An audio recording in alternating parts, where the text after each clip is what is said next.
Sor Kapatisi TV. Ka undi basnyam bat penjasliang. Rupa Premium Meghalaya. Ïaknieh ke Jaka ke Saitsohpen, Sora Civil Subdivision, hapadeng ke Elaka bat ke Sor Jilla. Kablane dagi post nam, kelapoi no Jaka bakut, hading ke keren penbet hapadeng ke tenat General Administration Department, jong ke Sor Jilla bat ke Elaka Saitsohpen. Hadim lathai ke komiti, kabla kli adu sembut mintirang ba ke Jilla ba Preston Tensong. Mintirang ba ke Jilla Konrad ke Sangma, haba pentip ya ke keren bat kilat patai kubor. Hadim melawai ke langkin hun menteri uloong hadin ba lepin syong nongrem. Ya kikat tu kat ni ke Jaka ke ba la syong lasa di pat ba, bat ke Jaka belalong terai da ke Elaka labun bun snam. Syua ba kami gelaya kan yo, ya ke Jilla bapura, kelapoi syaka jinga penbet, bakumba shispa rupra Akar ke Jaka on syum tino da ke Elaka, bat ke batam nang taon IT no syaka tenat GAD jong ke Sor Jilla. The GAD land at Saitsohpen in Sora Civil Subdivision. There had been a dispute with the Elaka and the state government for many decades, and the Elaka also had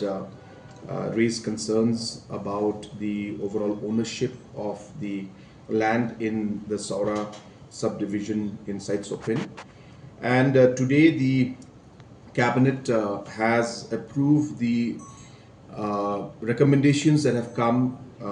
through the committee that was headed by the Honorable Deputy Chief Minister, Preston Tensong, where for the past year and a half, this committee has been engaging with different stakeholders and different individuals and people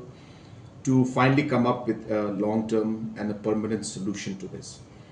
Based on this, there were certain areas which had been occupied by the residents and by the Elaka overall out there for many decades, even before the statehood, and in fact some or majority of them even from British time. And therefore, based on all these records, there was a discussion that was done with the Elaka, and there was reached to a conclusion after detailed discussion with them that approximately 128 acres of land will be handed over to the Elaka, and the rest of the land there will be with the GAD and the state government. And with this decision, this long pending dispute and issue between the Elaka and the GAD, hopefully, as I said, will be resolved. Once this cabinet decision is made, now they will go for a formal agreement with the concerned stakeholders and move forward to find a permanent solution, and to not move forward to find, but move forward to conclude the permanent solution for this long pending issue. Pidan dukan marbam ndai compare la kabarin ka pidi harut surok ni ka bahe kum ki restaurant bat ki way ni pishat roti shat cake bat ki way na ka benta ka koi ka khya jongi pat ba nong bam nong di pat ba pinyo ka jing shania naki pidan kam bandon de ka license ka papaka ka bala ithu da ka an kata ka Food Safety and Standards Act arachar henril link ba ka section lai poi iwe kam de ka ba ba pinyo e ka license pila ban apply ka online link ba ka website foscus.fssai.gov.in da ka ba pi hap pan upload ru yaki kot kisla badan kam kat kum ka jajing kam jong pi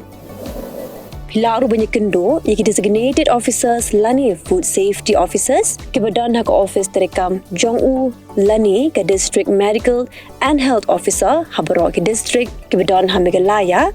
latno tang ha is khasihers pila ban letbet chak office terekam jongki ka commissionerate of food safety ke badan halowa lachumya nakabenta ka kot kakya kinong bam nong di lawan ra shapi daga commissionerate of food safety government of Meghalaya bat balakershan daga food safety and standards authority of India.